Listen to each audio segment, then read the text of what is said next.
Turkey held a unique position in the war in Afghanistan, serving as the only Muslim-majority NATO nation and often tasked with securing the capital, Kabul. While their mission focused heavily on reconstruction and training, the Turkish Armed Forces and Police Special Operations maintained a formidable security presence. From locally produced variants of legendary German designs to the cutting-edge drone technology that put Turkey on the map, this is the complete arsenal of the Turkish military in the graveyard of empires. Let's start with the service rifles. G3A3, the Sledgehammer. For decades, this 7.62mm battle rifle was the standard issue for the Turkish infantry, built under license from Heckler & Koch. In Afghanistan, it was carried by regular troops and mechanized units who favored its immense stopping power over lighter rounds. It represents the old guard of the Turkish military, heavy but undeniably reliable. G3A7, the modernized, a late-war upgrade to the classic G3, featuring a collapsible stock,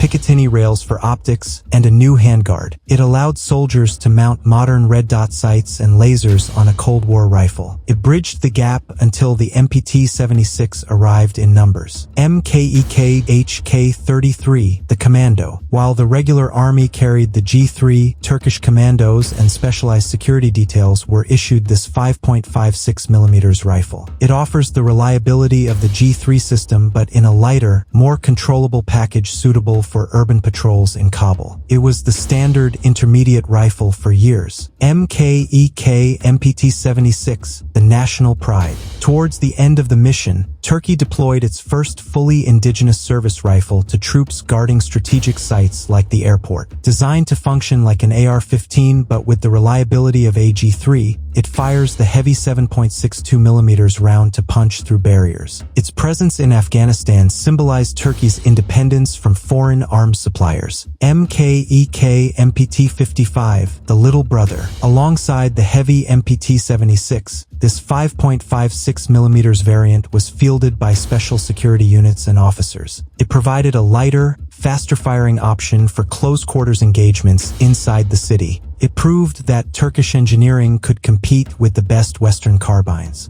MPT-55K, the compact, a shortened version of the MPT-55 with a shorter barrel, designed specifically for vehicle crews and special forces entry teams. It offers the firepower of a rifle in a package the size of a submachine gun. It was perfect for the tight confines of MRAPs. KCR 556, the competitor, used primarily by the Gendarmerie Special Operations and elite police units protecting the embassy. This rifle is a piston-driven AR-15 platform. It features a free-floating rail and excellent ergonomics for urban combat. It represents the private sector's contribution to Turkish firepower. HK416, the inspiration. Before the KCR and MPT-55 were fully developed, Turkish Special Forces used the original German HK416. It was the gold standard for special operations capable of surviving the fine Afghan dust. It heavily influenced the design of Turkey's future national weapons. Sarsılmaz SAR-223T, the Police Special, a highly advanced AR-15 platform manufactured by Sarsılmaz, used extensively by the Police Special Operations. It features a robust gas piston system designed to handle the fine dust of Afghanistan without jamming. It is the primary patrol rifle for Turkish law enforcement in high-threat zones. M4A1 carbine, the elite. Before the national rifles were ready, Turkish Special Forces and Navy SAT Commandos relied on this American classic. It was the primary weapon for direct action raids and VIP protection duties due to its modularity. It allowed operators to mount advanced optics and lasers that older rifles couldn't accept. SIG SG-552 Commando, the Swiss watch, used exclusively by the elite Turkish Navy SAT Commandos for high-risk VIP protection details in Kabul. It is a Swiss-made 5.56mm carbine known for its exquisite reliability and cold weather performance. It is shorter and more compact than the G3, making it perfect for operating inside armored SUVs. MKEK-G1, the grandfather. Before the G3 became standard, Turkey used the G1, which is a variant of the legendary FN-FAL. In Afghanistan, these rifles were occasionally seen in the hands of reserve units or used as training aids for Afghan forces. It is a legacy weapon that still packs a heavy punch. AK-47 Type 56, the trainer.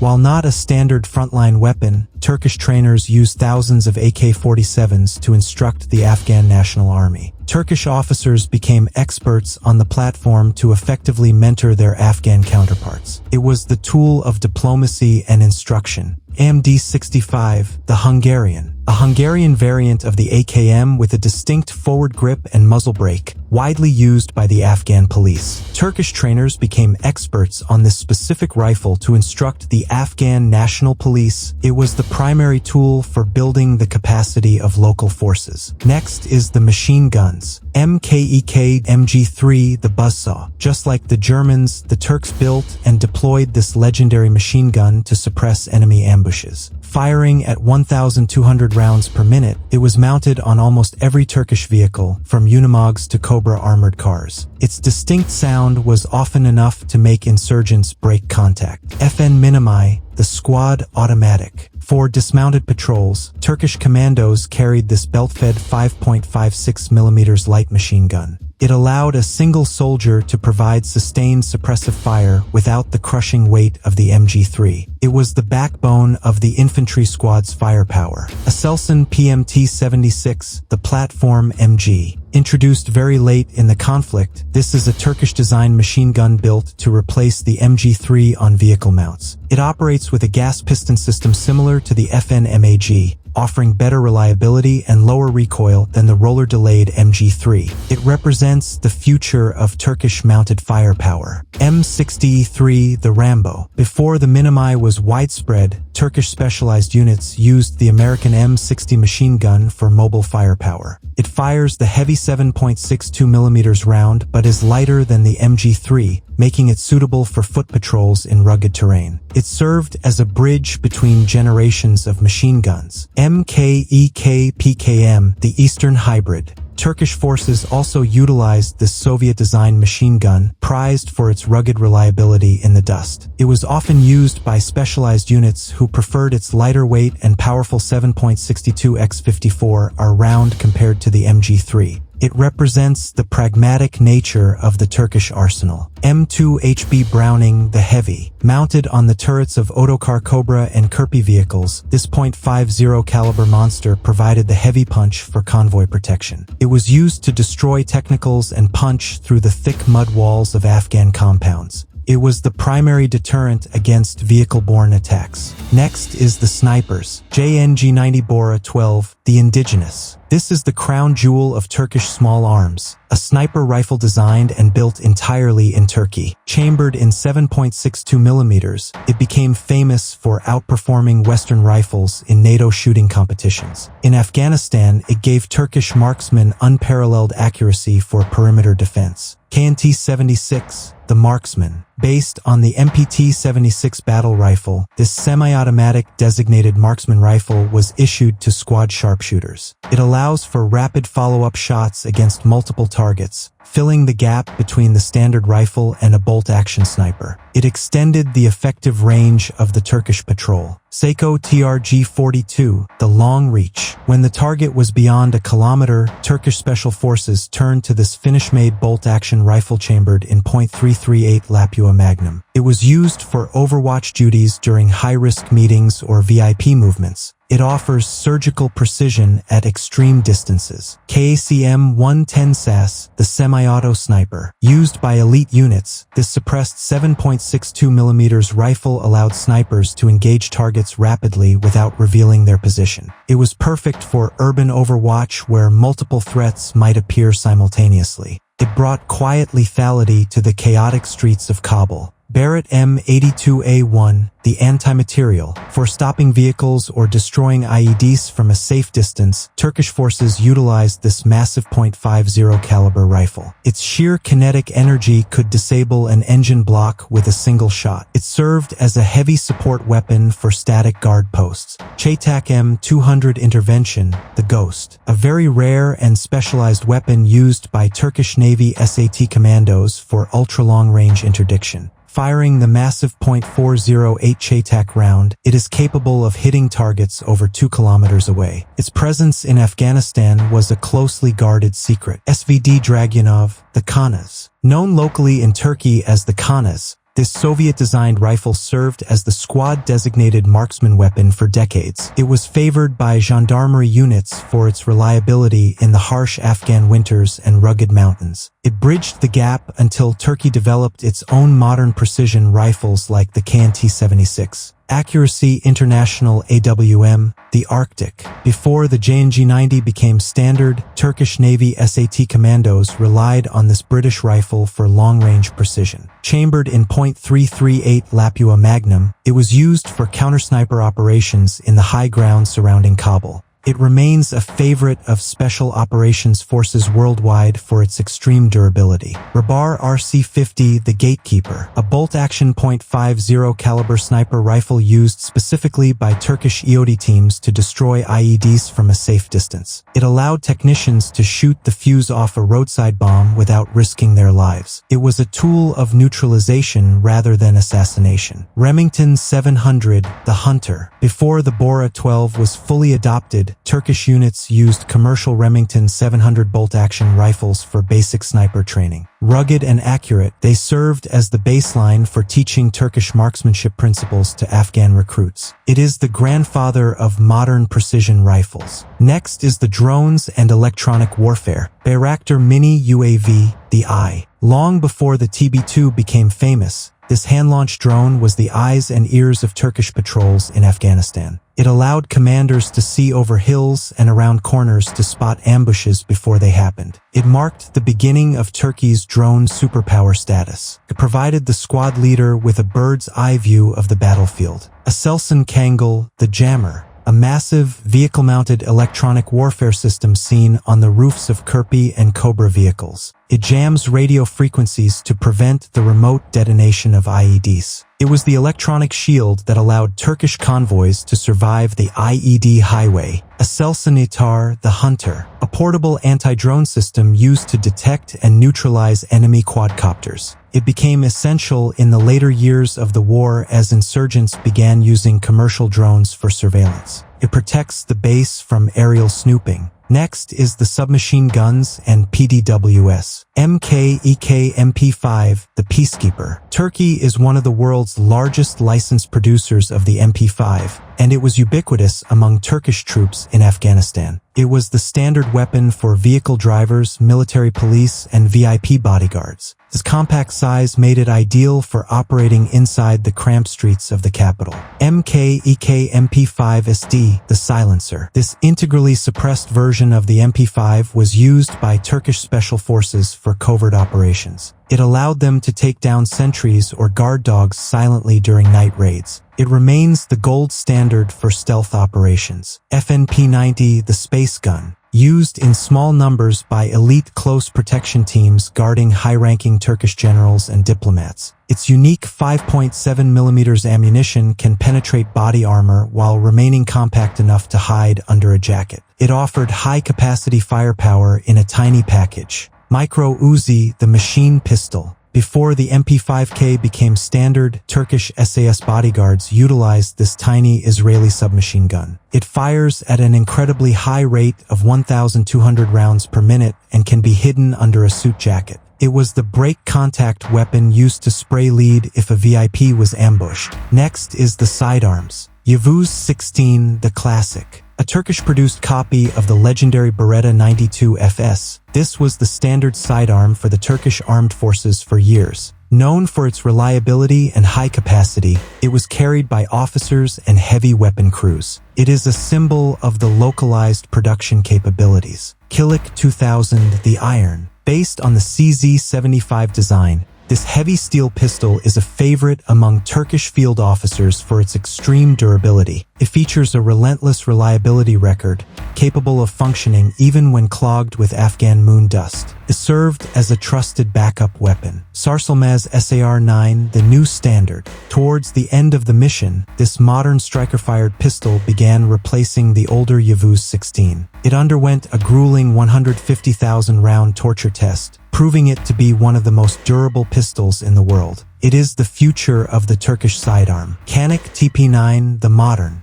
In the later years of the conflict, Turkish troops began deploying with these modern polymer-framed striker-fired pistols. They offered a lighter weight and better ergonomics compared to the older steel guns. It represents the new wave of the Turkish handgun industry. Sig Sauer P226, the Navy choice. The standard sidearm of the Turkish Navy SAT Commandos, chosen for its exceptional corrosion resistance and reliability. It was carried during high-risk raids and boarding operations. It is widely regarded as one of the best combat pistols ever made. Glock 19, the operator. While the regular army used locally made pistols, Special Forces preferred the Glock 19 for its simplicity and reliability. It was the standard sidearm for direct action missions. It is the universal language of special operations. Glock 17, the backup. Often seen alongside the Glock 19 in Special Forces armories, the full-size Glock 17 was used when concealment was not a priority. Its slightly longer barrel offered better accuracy for offensive operations. It provided a full-size combat option for the elite teams. Glock 18C, the auto Glock. While the Glock 19 is common, the SAT Commandos carried the rare, fully automatic Glock 18C. It features a fire selector switch on the slide that turns the pistol into a handheld machine gun. It provided overwhelming firepower in a package that fits in a holster. Next is the launchers and anti-armor. Milker MGL, the revolver, a 6-shot 40mm grenade launcher used by Turkish Marines and Special Forces for massive firepower. It allows a single soldier to blanket an area with high explosives in seconds. It was essential for breaking ambushes and riot control. Carl Gustav M3, the recoilless, a multi-role 84mm weapon used by Special Forces for destroying fortified positions. Unlike a rocket launcher, it is a rifled cannon that can fire airburst, anti-tank, or smoke rounds. It gave the squad portable artillery capability to breach compounds from a distance. HK416, the retractable. Designed specifically for the G3 battle rifle, this 40mm launcher mounts under the handguard.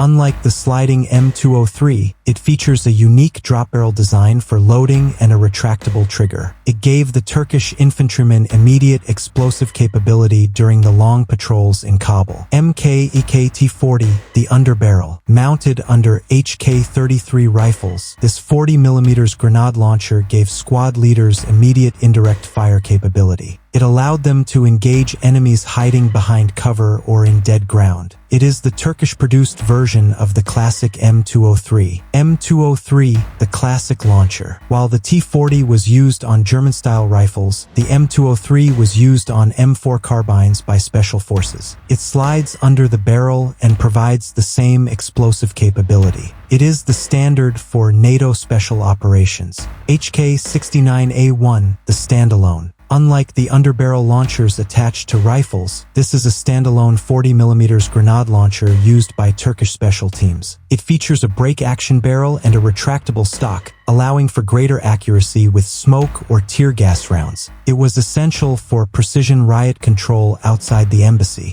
Federal riot gun, the crowd control. A 37mm gas gun used by Gendarmerie and police units during civil unrest in Kabul. It fires tear gas canisters or baton rounds to disperse crowds without using lethal force. It was vital for the hearts and minds aspect of the mission. RPG-7, the universal. While a Soviet design, the RPG-7 is widely used by the Turkish military for its simplicity and effectiveness. In Afghanistan, it provided squads with a rugged anti-tank and anti-structure weapon that could survive the harsh environment. It was often carried alongside more modern systems. M72 Law, the disposable. Turkey produces its own version of this light anti-tank weapon, known as the HK416. It is a single-shot, disposable rocket used to destroy light vehicles or breach doors. Its lightweight meant it could be carried by any rifleman without slowing them down. MK19 the Thumper. Mounted on KRPM are APs and Otokar Cobra vehicles. This automatic grenade launcher provided devastating area suppression. It fires 40mm high-explosive grenades at a rapid rate, capable of halting an entire enemy assault. It was the heavy artillery of the convoy protection teams. ERYX, the Urban Missile, a short-range anti-tank missile produced under license by MKEK, used by Turkish Commandos for urban combat. It features a soft launch capability, meaning it can be fired from inside a building without the backblast killing the operator. It provided the squad with heavy firepower that could fit through a doorway. Milan, the Wire Guide. Before the modern missiles arrived, Turkish forces used this French-designed wire-guided system for static-based defense. It allowed operators to steer the missile manually to the target, making it effective against moving suicide bomber vehicles. It served as the long-range sniper of the anti-tank world. FAM-92 Stinger, the Air Guard. Turkey is a licensed producer of the Stinger missile, and while the air threat in Afghanistan was low, these were deployed for high-value asset protection. Man-portable and heat-seeking, they guarded Kabul's airspace against potential rogue aircraft or drones. It represented the ultimate insurance policy for the base commander. Sirit, the Laser Rocket, a revolutionary Turkish-designed 70mm laser-guided rocket usually mounted on helicopters or vehicles. In the later years, it was integrated into ground-based launchers to provide precision strikes against insurgents without causing collateral damage. It bridges the gap between a cheap, unguided rocket and an expensive missile. M20 Super Bazooka, the Relic. Believe it or not, these Korean War-era anti-tank launchers were still found in the armories of Turkish reserve units and used for training Afghan forces. While obsolete against tanks, their large warheads remained effective for destroying bunkers and mud walls. It was a simple, rugged tube that never failed. Next is the shotguns and close combat. Utah's UTS-15, the Bulldog, a futuristic,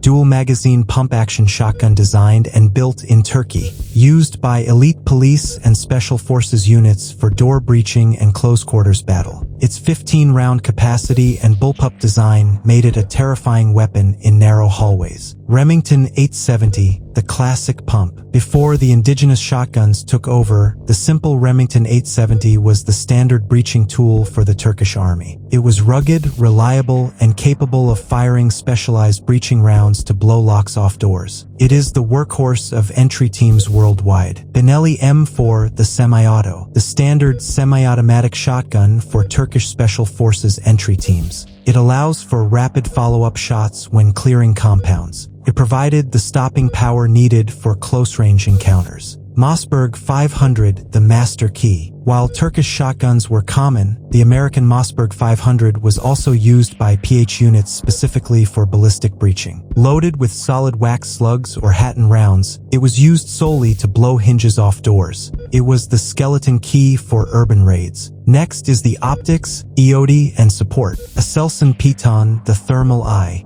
a high-performance thermal weapon sight produced in Turkey and mounted on machine guns and sniper rifles. It allowed Turkish sentries to spot insurgents attempting to plant IEDs in total darkness from kilometers away. It turned night into day, denying the enemy the cover of darkness. Aselsan A940, the Night Sight, the standard image intensification night vision scope issued to Turkish Commandos. Mounted on G3 and HK33 rifles, it gave individual soldiers the ability to engage targets during night raids. It proved that Turkish optoelectronics had caught up to Western standards. Aselsan BOA, the Sniper Sight, a specialized thermal sight designed specifically for the JNG-90 and MPT-76 rifles. It allows marksmen to detect the body heat of a target hiding behind light cover or camouflage. It was essential for perimeter defense at Camp Dogan in Kabul. TMR-2 Kutlu, the Robot, a Turkish-designed bomb disposal robot used to inspect suspicious packages in the crowded streets of Kabul. It features a manipulator arm and cameras, allowing EOD technicians to neutralize threats from a safe distance. It was the mechanical hero of the counter-IED effort. C4 Breaching Charge, the Key. specialized shaped charges used by Special Forces entry teams to blow open reinforced doors. They allowed Turkish commandos to enter compounds instantly without giving insurgents time to react. It was the primary tool for dynamic entry operations in urban raids. They allowed troops to control the situation without escalating to gunfire. M18 smoke grenade, the signal. While not a weapon, these colored smoke grenades were essential for signaling helicopters and masking troop movements. They provided a visual language between Turkish ground troops and NATO air support during extractions. They were a standard item on every commando's vest. M84 stun grenade, the flashbang. The primary tool of the police special operations entry teams during raids in Kabul. It produces a blinding flash and a deafening bang to disorient insurgents before the team breaches the room. It allowed Turkish police to capture high-value targets alive. ASP tactical baton, the less lethal. Every Turkish police officer in Kabul carried this collapsible steel baton for crowd control. It provided a non-lethal option for close-quarters defense when firearms were not authorized. It symbolized the police nature of Turkey's mission in the capital. Next is the explosives and mines. MKK Mod 44, the grenade. The standard Turkish fragmentation hand grenade, a copy of the classic American design. They were carried by every soldier for clearing rooms and defensive use. They are simple, lethal tools for close combat. M15 anti-tank mine, the perimeter. A heavy blast mine used to create defensive perimeters around major Turkish bases in remote areas. It is designed to disable vehicles that try to breach the outer wire. It served as a passive guardian of the camp. M18 Claymore, the ambush. Turkey produces a licensed copy of this directional anti-personnel mine used for perimeter defense. It fires hundreds of steel ball bearings in a specific direction when triggered by a command wire. It was set up around overnight patrol bases to stop massed infantry attacks. Next is the vehicle-mounted and aviation. Aselsan SARP, the robot turret. As the war progressed, Turkey replaced manual gunners with this stabilized advanced remote weapon platform. Mounted on Kirpi and Cobra II vehicles, it allowed the gunner to fire a .50 cal or grenade launcher from inside the safety of the armor using a joystick and screen. It saved countless lives from sniper fire. 20mm Erlikon, the autocannon. Mounted on Otokar Cobra armored cars, this rapid-fire cannon provided heavy fire support for Turkish patrols. It could shred through brick walls and light vehicles with ease. It was the primary heavy weapon for the mechanized quick reaction force. M134 minigun, the Rainmaker. Mounted on the doors of Turkish S-70 Blackhawk helicopters, this 6-barreled rotary machine gun fires 3,000 rounds per minute. It was used to suppress enemy landing zones during the insertion of quick reaction forces. Its buzzsaw sound alone was often enough to clear a landing zone. M60D, the Spade Grip. The aviation version of the M60 machine gun, mounted on the windows of Turkish utility helicopters. It features spade grips instead of a stock and huge ammo cans for sustained firing. It provided the defensive sting for Turkish aviation units flying over hostile territory. Next is the indirect fire. MKK 60mm Commando mortar, the pocket artillery. A lightweight mortar system carried by commando squads for immediate indirect fire support. It can be set to drop high explosive rounds behind enemy cover in seconds. It gave small patrols the ability to fight back against larger ambushes. MKK 81mm UT-1, the battalion standard. Sitting between the light 60mm and the heavy 120mm, this mortar was the backbone of Turkish fire support at the battalion level. Could be broken down and carried by a team of soldiers into rugged terrain where vehicles couldn't go. It provided the perfect balance of range and mobility for mountain outposts. MKK 120mm mortar, the Hammer. The heaviest weapon in the Turkish arsenal in Afghanistan, used for static base defense. This rifled mortar has a range of over 8 kilometers and can drop massive explosive rounds with pinpoint precision. It ensured that no insurgent could approach the Turkish bases safely.